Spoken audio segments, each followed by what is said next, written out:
guys, and welcome to my channel. This is the second part of the deep cleaning after Christmas, taking down Christmas video, and in this video I clean up the house, the furniture, and wipe down everything and vacuum up the floor after the last week's video, which is when I took the Christmas stuff down. So there was a lot of stuff left over from the trees, glitter and all sorts of stuff, and then some of the stuff I didn't have a chance to dust while the decorations were on because they were covering the whole area.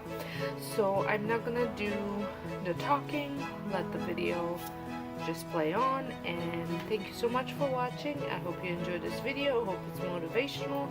Give me a thumbs up if you like it, and until next time, have a wonderful day.